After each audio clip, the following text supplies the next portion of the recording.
Sabe aquelas histórias que começam com um mistério, mas terminam revelando quem realmente tem coração? Pois é. Essa é uma delas. Durante toda a vida, Laura acreditou que conhecia a própria família. Cresceu ouvindo que sua avó, Dona Celina, era uma mulher rígida, conservadora e que nunca havia amado ninguém depois que ficou viúva. Mas no Halloween daquele ano, o primeiro sem a avó, Laura descobriu que isso não era verdade. Naquele dia em que todos vestem máscaras, ela encontrou a carta que tiraria a dela. E o que estava escrito ali, mudaria tudo o que ela pensava sobre amor, dignidade e caráter. Antes de continuar, lembre-se de uma coisa: às vezes, o verdadeiro terror não está nas casas assombradas, mas nos segredos que a gente guarda dentro de casa. O vento gelado de outubro entrava pelas frestas da velha casa em Salem, Massachusetts, uma das cidades mais simbólicas quando se fala em Halloween. Laura, de 32 anos, estava ali há 2 semanas, organizando os pertences da avó que havia falecido no mês anterior. A cada caixa aberta, era como folhear páginas de um livro que ela nunca soube que existia. Fotos amareladas, receitas escritas à mão, bordados com iniciais bordadas em vermelho. Tudo tinha o toque de uma mulher meticulosa, que jamais deixava algo fora do lugar. Mas naquele dia, algo chamou sua atenção: um pequeno envelope escondido dentro de uma caixa de costura. A caligrafia, tremida, dizia em inglês: "Open only on Halloween." Laura soltou um riso nervoso. "Ah, vovó, até para se despedir, você precisa de um toque teatral?" murmurou. Mas por algum motivo, ela não abriu. Guardou o envelope na mesa de cabeceira e esperou. Era como se uma voz silenciosa dissesse: "Espere o momento certo." E ele chegou. No dia 31 de outubro, enquanto as crianças batiam as portas pedindo doces e o som das risadas ecoava pelas ruas decoradas com abóboras, Laura subiu ao sótão com uma caneca de chá e um nó no peito. A casa estava mergulhada num silêncio quase sagrado. Abriu o envelope com cuidado. Dentro, havia uma carta escrita em português, o idioma que Celina usava apenas nas orações. "Se você está lendo isso, é porque o mundo está pronto para conhecer quem eu fui de verdade. Guardei minha história para o dia em que as máscaras caem, o Halloween. Porque o amor que vivi foi tão proibido, que durante décadas precisei me esconder atrás de uma." Laura sentiu o coração disparar. A avó, apaixonada? Ela continuou lendo. "Em 1952, eu conheci o homem que mudaria meu destino. Ele não era americano. Era um brasileiro pobre, imigrante, chamado Joaquim, e naquele tempo, amar alguém como ele era o mesmo que desafiar a sociedade inteira." Laura apoiou a carta no colo. Lá fora, os fogos do Halloween começaram a brilhar no céu. E ela percebeu: a data não era coincidência. Aquele era o dia em que Celina escolheu se libertar, mesmo depois da morte. Celina tinha apenas 22 anos quando conheceu Joaquim. Era o outono de 1952, e as ruas de Salem estavam cobertas por folhas douradas que o vento espalhava como confetes da despedida do verão. Ela trabalhava na biblioteca local, uma das poucas mulheres da época que ainda acreditavam que o conhecimento podia mudar o destino. Joaquim, por outro lado, era um imigrante recém-chegado do Brasil, trabalhava em uma pequena oficina de marcenaria e tinha as mãos marcadas de calos, mas um olhar que transbordava doçura. O encontro aconteceu por acaso, ou talvez não. Naquela tarde, ele entrou na biblioteca pedindo ajuda para traduzir uma carta. E foi assim que Celina ouviu, pela primeira vez, a voz dele dizendo em um inglês esforçado: "Sorry, miss, you help me with this." E depois, em português hesitante: "É difícil escrever, pra quem a gente ama, né?" Ela sorriu, sem saber que aquele seria o início do segredo mais bonito, e mais doloroso, da sua vida. Durante semanas, Joaquim passou a frequentar a biblioteca sob o pretexto de aprender inglês. Mas, na verdade, os dois estavam aprendendo algo bem mais perigoso para a época: a arte de amar sem permissão. Na noite de 31 de outubro daquele mesmo ano, aconteceu o baile de Halloween da cidade. Celina nunca ia a festas, sua família era rígida, tradicional, e seu pai, o Sr. Ernesto Duarte, era pastor da igreja local. Mas Joaquim insistiu. Só dessa vez, ele disse. Todo mundo vai estar de máscara. Ninguém precisa saber quem somos. E foi assim que ela, pela primeira vez, desobedeceu uma regra. Vestiu uma máscara simples, feita de renda preta, e saiu escondida pela janela do quarto. No salão decorado com abóboras e velas, dançaram ao som de uma banda improvisada. Era o tipo de cena que parecia banal para qualquer um ali, mas para eles, era o ápice da liberdade. Foi nessa noite que ele fez a promessa.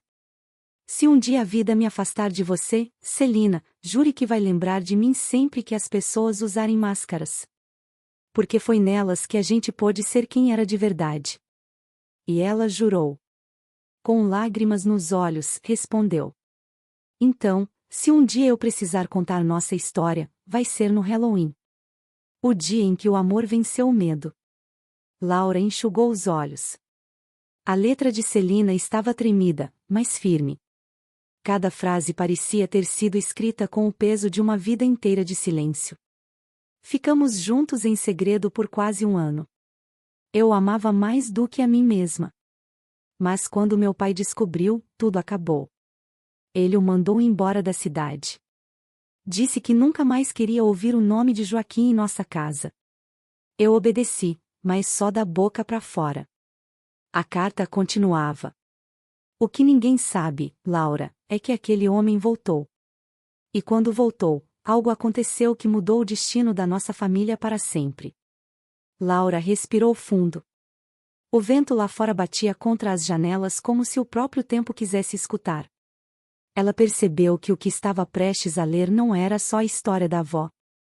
Era a história de quem ela mesma era, o sangue, o caráter, o amor e as escolhas que correm por dentro de uma linhagem inteira. 3 anos depois, quando as folhas voltaram a cair e o ar cheirava a madeira queimada, ele voltou. Essas foram as palavras que fizeram Laura prender a respiração.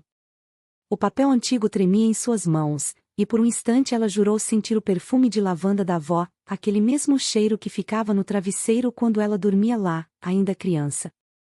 Celina descrevia o reencontro com a delicadeza de quem escreve com o coração aberto. Ele bateu à minha porta no mesmo dia do Halloween, em 1955. Eu estava sozinha. Meu pai havia adoecido, e minha mãe não falava mais comigo desde o escândalo. Quando abri a porta e vi Joaquim ali, com o rosto marcado pelo tempo e um olhar cheio de culpa, soube que nada, nem mesmo o tempo, havia conseguido apagar o que sentimos. Joaquim trazia consigo uma carta, um anel e uma proposta. Dessa vez, não quero mais me esconder, ele disse. Fugimos, Celina. Lá no Brasil ninguém vai nos julgar. Mas a vida, e o medo, não são tão simples. Naquela época, fugir significava abandonar tudo, nome, reputação, fé, o que quer que restasse de segurança. Celina hesitou. Eu o amava, Joaquim. Mas o amor, quando nasce em um terreno proibido, às vezes é o primeiro a pagar o preço da coragem. Naquela noite, prometeram se ver uma última vez, no mesmo baile de Halloween, no celeiro da cidade. Ela iria sozinha, de máscara, como antes. Mas ele nunca apareceu. Celina esperou até o amanhecer. Foi quando soube, Joaquim havia morrido num acidente na estrada, a caminho do encontro. Um motorista embriagado atravessou o sinal e destruiu o carro que ele havia pegado emprestado. No dia em que o amor da minha vida morreu, eu também morri um pouco, Laura. E por isso prometi nunca mais contar a ninguém sobre ele. Só no Halloween, o dia em que o conheci, o dia em que o perdi, e o único em que posso sentir que ainda danço com ele, mesmo que só em lembrança. Laura deixou a carta cair no colo. As lágrimas vieram sem pedir licença. Ela olhou ao redor do sótão, tentando entender quantas histórias, quantos sentimentos, haviam sido escondidos entre aquelas paredes. Mas havia mais. A carta não terminava ali. O destino, porém, tem seu próprio senso de justiça. E talvez ele tenha me dado uma segunda chance, mesmo que eu não tenha percebido a tempo. Se você chegou até aqui, Laura, é porque existe algo que precisa saber sobre quem você realmente é. O coração dela disparou. Virou a página com as mãos trêmulas. O sangue dele ainda corre entre nós. Laura levou alguns segundos para entender. Sentiu o ar lhe faltar. Não, não pode ser, murmurou. Ela releu várias vezes até que a frase fizesse sentido. Você é neta de Joaquim. A voz dela saiu num sussurro rouco, quase uma oração. Lá fora, os fogos de Halloween continuavam a iluminar o céu. E Laura, sozinha no sótão, percebeu que aquele não era um simples segredo, era um pedido de perdão, uma tentativa tardia de redenção. A avó havia vivido uma vida inteira aprisionada pela vergonha imposta por outros. Mas agora, ao revelar a verdade, libertava não só a própria alma, mas também a de Laura, que finalmente entendia por que sempre sentiu falta de algo que nunca soube nomear. O sangue dele ainda corre entre nós.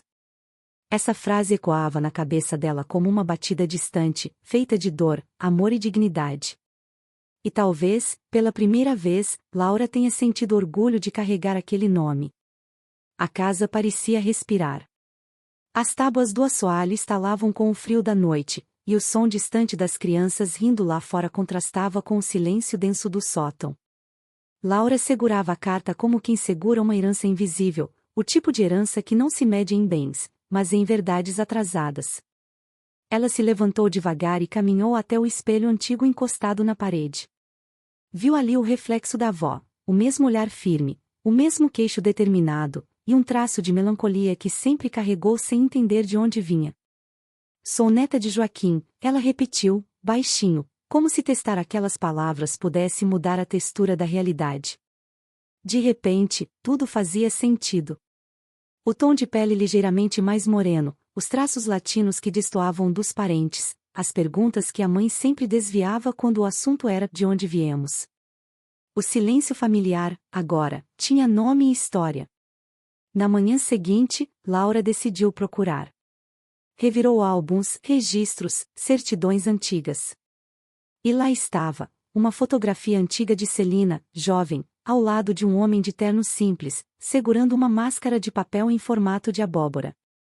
Atrás, escrito a lápis, lia-se: Halloween, 1952, por uma noite, fomos livres. Era Joaquim. E o sorriso dele, calmo, honesto, quase tímido, parecia atravessar o tempo. Laura levou a foto até o peito.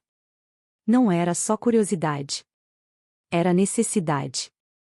Precisava saber o que aconteceu depois, se a mãe sabia, se havia outros segredos esperando para serem revelados. Voltou à casa dos pais, em Boston. A mãe, Dona Helena, abriu a porta surpresa e hesitante. Havia anos de distância entre as duas, muito mais emocionais do que geográficas. Laura entrou sem dizer palavra. Colocou a carta sobre a mesa, junto com a foto. Você sabia? Perguntou, com a voz embargada. Helena ficou em silêncio. Por um momento, o tempo pareceu parar. Os olhos dela se encheram d'água. Eu sabia, ela respondeu, baixinho. Mas prometi à mamãe que nunca contaria. Ela me teve em segredo, Laura. Ela dizia que era o único jeito de proteger você. E talvez, de se proteger também. Laura sentiu um misto de raiva e compaixão. Proteger de quê? Da verdade? Helena respirou fundo. Não. Do preconceito. Da crueldade das pessoas. Da mesma sociedade que tirou dela o direito de amar. Aquelas palavras entraram fundo. Laura entendeu, ali, que sua avó não havia sido covarde, apenas filha de um tempo injusto. Nos dias que se seguiram, Laura começou a escrever. Não uma carta, mas um livro. Chamou de O Amor Atrás da Máscara. Nele, contava a história de Celina e Joaquim, não como tragédia, mas como resistência. Como dois seres humanos que ousaram amar quando o mundo inteiro dizia que não podiam. E quando o Halloween voltou, um ano depois, ela organizou uma pequena exposição na antiga biblioteca de Salem, o mesmo lugar onde a avó conheceu Joaquim. Fotos, cartas, objetos e um mural com uma frase em destaque. O amor não precisa de permissão. Só de coragem. Crianças, jovens e idosos visitaram o espaço. Alguns choraram. Outros deixaram bilhetes contando suas próprias histórias de amores escondidos, famílias divididas e reconciliações tardias. Naquela noite, enquanto as velas tremulavam e o vento sussurrava entre as árvores, Laura olhou para o céu e sussurrou: "As máscaras caíram, vovó. E o seu segredo agora é a nossa liberdade." Pela primeira vez, o Halloween não parecia um dia de fantasmas. Parecia um dia de redenção. Um dia em que a verdade finalmente se levantou, com dignidade, com justiça e com humanidade. E quando uma brisa suave passou pela janela, Laura jurou sentir, por um breve instante, o toque das mãos de Joaquim e Celina dançando entre as sombras da memória, livres, enfim, do silêncio. A história de Laura, Celina e Joaquim não é sobre o passado. É sobre o que o silêncio faz com o amor. É sobre o preço que se paga quando a sociedade decide quem merece ser feliz, e quem não merece. Durante décadas, Celina viveu aprisionada por uma moral que confundia honra com aparência, e fé com medo. Mas no fim, foi ela quem deixou a maior herança de todas, a coragem de ser verdadeira, mesmo quando ninguém mais estava olhando. Laura entendeu que nem todos os fantasmas são feitos de lençóis e correntes. Alguns vestem terno, frequentam igrejas, dão conselhos sobre dignidade, mas não sabem o que é amar sem julgar. Outros, como Celina e Joaquim, se tornam fantasmas de uma promessa, de que o amor precisa ser lembrado, não escondido. O Halloween sempre foi conhecido como o dia em que os mortos voltam para visitar os vivos. Mas talvez seja o contrário. Talvez seja o dia em que os vivos finalmente enxergam os mortos, e percebem o quanto deixaram de viver por medo do que os outros diriam. Celina deixou sua carta para ser aberta no Halloween porque sabia disso. Porque esse é o único dia do ano em que as pessoas se permitem usar máscaras e, paradoxalmente, mostrar quem realmente são. A verdade é simples: as máscaras podem até esconder rostos, mas nunca escondem caráter. O amor pode ser proibido, escondido, silenciado, mas nunca é errado. Errado é um mundo que o condena. Laura quebrou o ciclo. Transformou a vergonha em orgulho, o segredo em história, e o medo em legado. E, ao fazer isso, mostrou que a justiça, sim, quando a humanidade escolhe o amor em vez da aparência. Quantas histórias como essa ainda estão guardadas em silêncio? Quantas Celinas existem, esperando alguém ter coragem de abrir a carta que deixaram escondida? Se essa história tocou você, talvez seja a hora de pensar nas suas próprias máscaras. O que você ainda esconde por medo, para não perder a próxima revelação e descobrir a continuação de outras vidas que o silêncio escondeu? Inscreva-se e siga a página, deixe seu comentário. Porque, no fim das contas, o amor é o único segredo que merece ser revelado.